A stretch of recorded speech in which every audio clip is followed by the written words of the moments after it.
चली जाई बनई हर जे छवाई बना पलानी।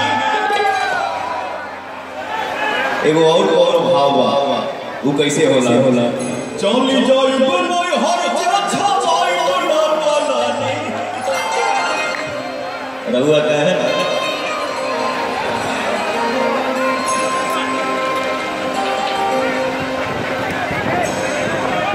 चली जाई बनई हर जे छवाई बना पलानी। साइड से हमरे कान में आवाज आई अक्षरा से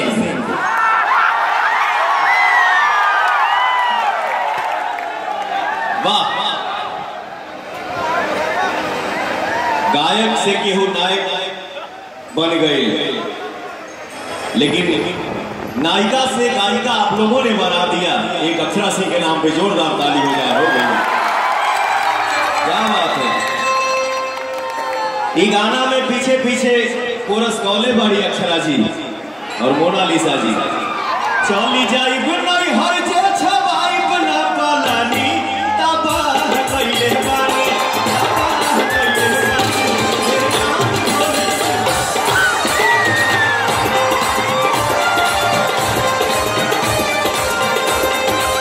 चली जाई बनई हर जे छवाई बना पलानी। चली जाई बनई हर जे छवाई बना पलानी तबाह कइले बानी। तबाह कइले बानी।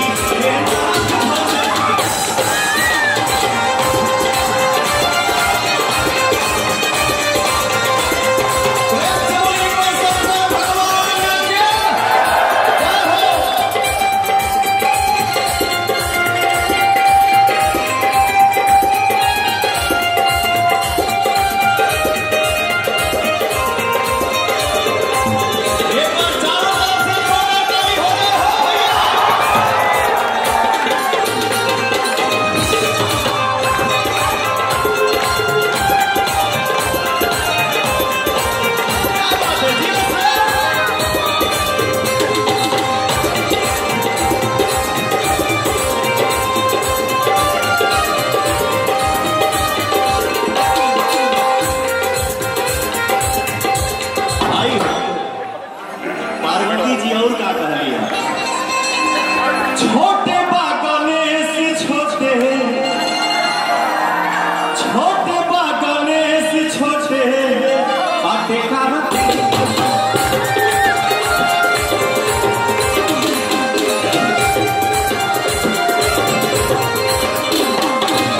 दोनों बाबू भी चलता दे होते लड़के ठीक हो।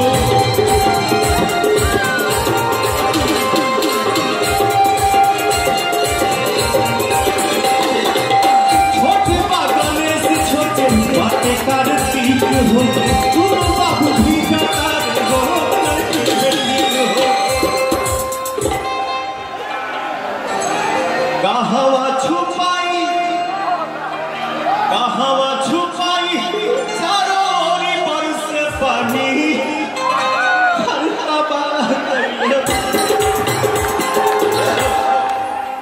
कहवा छुपाई चारों ओर बरस पानी। देखिए हम देखे के चाहता नहीं कि एनर्जी केने जाता बा। देवघर नगरी में कैमरा के बाएं नहीं कैमरा के राइट और कैमरा के लेफ्ट एनर्जी किधर जाता है। हो भैया यहाँ की यहाँ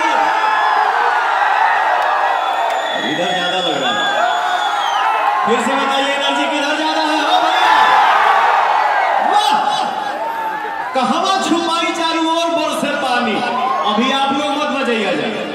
अभी यहाँ के हम देखेंगे चाहता है जितना भैया चाचा लोग बढ़ जाए। नाथ भोले दानी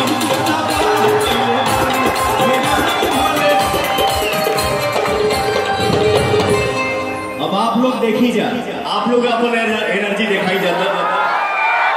नाथ भोले दानी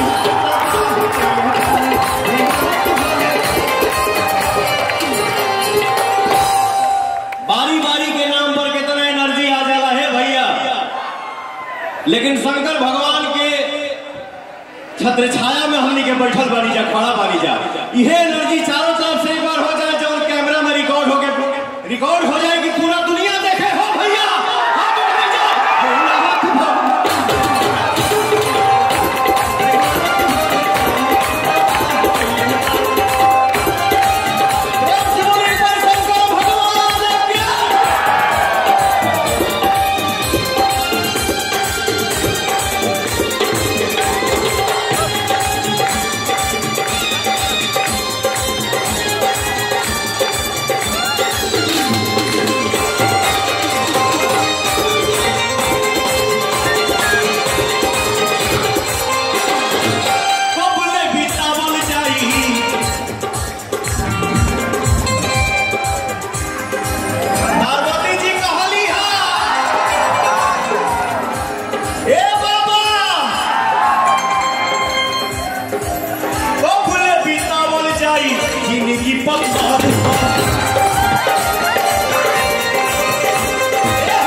कितना नीक लागत है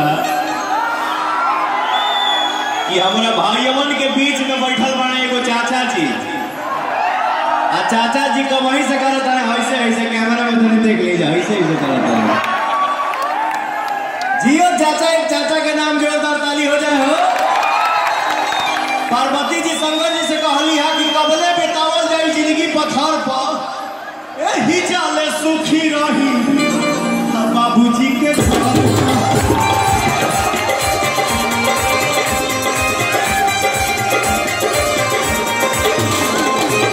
कबले बितावल जाए जिंदगी पत्थर पर यही चाले सुखी रही बाबूजी के घर पर।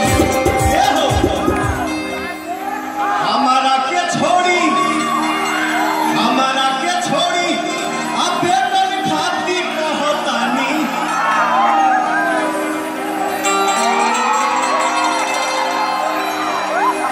यो शेर वाह, बड़े भैया के आशीर्वाद हमारे श्री अभय सिन्हा जी पिछली बार मॉरिशस में हमारा अवार्ड फंक्शन हुआ भोजपुरी का, दोबारा दुबई में हुआ और इस बार हम लोग इस महीने के लास्ट में लंदन जा रहे हैं भोजपुरी का अवार्ड फंक्शन करने के लिए। भोजपुरी के सारे सितारे वहां पे जगमगाएंगे, वहीं से हिलेंगे हिलाएंगे सबको दुनिया में हो भैया। तो ये हमारे बड़े भैया अभय सिन्हा जी का आशीर्वाद है। भोजपुरी को हमेशा आगे बढ़ाने का सोच अपने दिल में रखते हैं और अवार्ड फंक्शन के साथे साथे रउआ सबके छोट भाई के लंदन में भोजपुरी फिल्म की शूटिंग भी होता पहली बार। तो एक आशीर्वाद दे दीजिए आप लोग अपने भाई को। ये हमारे भोजपुरी के लिए गर्व की बात है, सम्मान की बात है। जय हो। हमारा के छोड़ी बेटन खाती कहतानी, हमारा के छोड़ी